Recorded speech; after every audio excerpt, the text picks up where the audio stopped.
Les États-Unis ont récemment enrôlé 13 pays dans une croisade contre le rapport de l'OMS sur la traçabilité du virus de Covid-19 à Wuhan. Motif de leur rage, la sentence de l'organe onusien n'a pas déclaré la Chine coupable et a corroboré que l'hypothèse d'une fuite du laboratoire était la moins probable. L'équipe internationale de l'OMS qui a mené cette étude à Wuhan était composée de 10 chercheurs venant d'autant de pays qui chevauchent plusieurs États remettant en cause les résultats du rapport. Cela montre une fois de plus que cette question fait schisme entre la communauté scientifique et certains milieux politiques dans les pays occidentaux. La déclaration conjointe publiée par ces 14 pays a reproché à la Chine, sans la nommer, de n'avoir pas fourni toutes les données. C'est trop facile. Il est évident qu'aujourd'hui, restaurer tous les indices et situations au stade précoce de l'épidémie relève d'une mission impossible. Comme nous le savons tous, le travail initial de prévention et de contrôle de l'épidémie était d'autant plus difficile en Chine qu'elle a été le premier pays à l'avoir découverte. Mais avec l'alerte de la Chine, le reste du monde est censé être mieux préparé. Pourtant, quel pays se permettrait-il de dire que ces données brutes collectées au début de la pandémie sont complètes et impeccables? En réalité, les États-Unis n'attendaient et n'acceptent qu'une seule conclusion, celle qui soutient que le virus vient de Chine, ou mieux encore, du laboratoire de Wuhan. La soi-disant enquête indépendante qu'ils réclament est juste une manœuvre pour mieux tisser des scénarios contre la Chine. Avec Biden, l'Amérique semble se réconcilier avec l'OMS en la réintégrant. Alors à quand avec les faits? Il a noté par ailleurs que la plupart des pays membres de l'Union européenne n'ont cette fois-ci pas été dans ce suivisme américain burlesque. Elle a déclaré que le rapport de l'OMS est un premier pas utile, mais des investigations supplémentaires devront être poursuivies. Très bien, étant donné des études rétrospectives montrant que le virus circulait aux États-Unis dès la mi-décembre 2019, qui les invite aussi l'OMS pour qu'un deuxième pas de cette enquête se fasse sans encombre.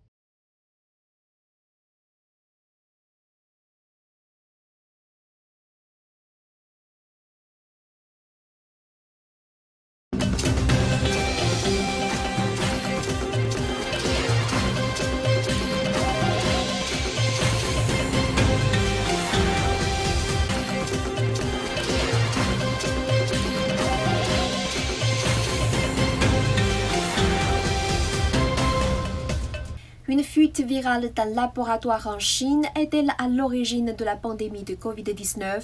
C'est l'hypothèse la moins probable selon un rapport rendu public hier par l'OMS.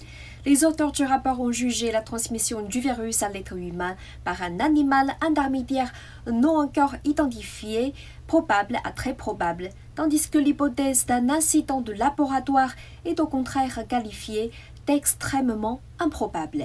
Jusqu'ici, les rumeurs auraient dû prendre fin, sauf que des pays, dont les États-Unis, demeurent sceptiques suite à ce rapport de l'OMS et demandent des investigations supplémentaires.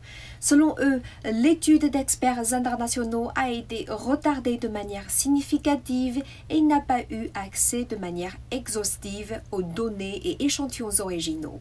Des accusations qui semblent raisonnables mais n'ont pas tenu compte de la situation réelle. La Chine se trouvait également en pleine période épidémique, comme les autres pays, ce qui a rendu l'accueil des experts compliqué. Le 18 février 2021, lors de la première conférence de presse tenue après le Nouvel An chinois, la porte-parole du ministère chinois des Affaires étrangères Hua Chunying a critiqué ces faits de diffamation, car des experts de l'OMS ont affirmé que la Chine n'a pas, comme certains médias l'ont prétendu, refusé de partager des données brutes permettant éventuellement de mieux connaître les origines du virus. Quant aux enquêtes supplémentaires, il semble que, pour trouver les véritables origines, nombre d'autres pays devront être concernés lors de futures investigations. Marion Koopmans, virologue au centre médical de l'université Erasmus, a affirmé que des notes dans d'autres pays, notamment en Europe, auraient montré une éventuelle circulation du virus, même avant les premiers cas à Wuhan. Selon un rapport apparu le 10 février dans la revue European Journal of Epidemiology, le virus aurait déjà circulé en France en novembre 2019. Et dans la version finale du rapport de l'OMS, les spécialistes recommandent également de réaliser d'autres enquêtes incluant une plus grande étendue géographique en Chine et ailleurs. Est-ce que tous les pays concernés, dont les États-Unis, accepteront d'éventuelles investigations profondes pour le bien-être de la planète et déterminer les origines du virus? Mieux vaut ouvrir la porte aux experts de l'OMS, comme la Chine l'a fait, que de mettre en doute des investigations justes et approfondies.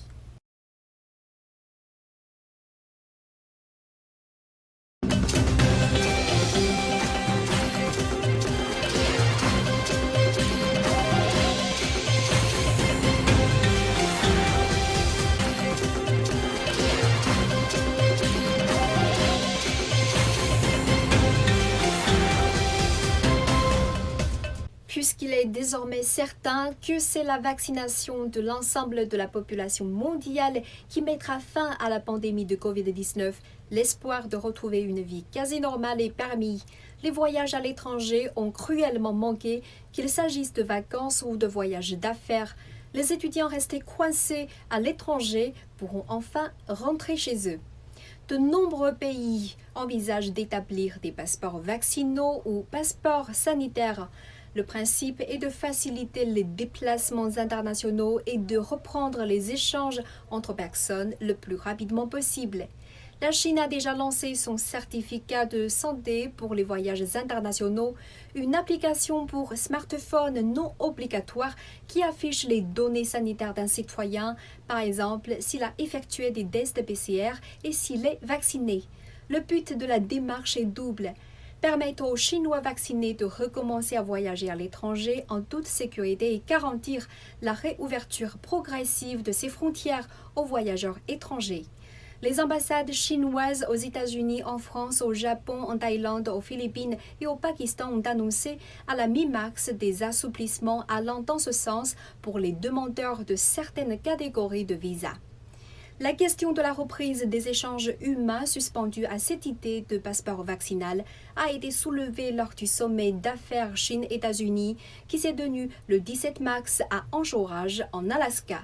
Les deux parties ont échangé sur l'ajustement des politiques de voyage et de visa en appuyant sur l'évolution épidémique afin d'avancer la normalisation progressive de la circulation des personnes entre les deux pays.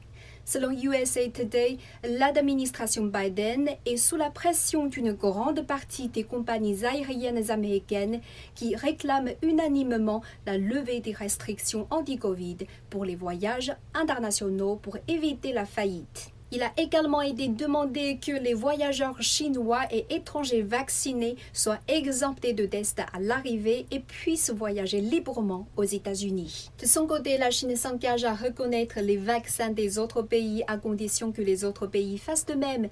Israël et la Thaïlande s'y sont déjà engagés selon ifeng.com. D'ici le mois d'août, on estime qu'une soixantaine de pays mettront aussi en place cette reconnaissance mutuelle des passeports vaccinaux. La promesse d'un retour à la vie d'avant, tout le monde le souhaite.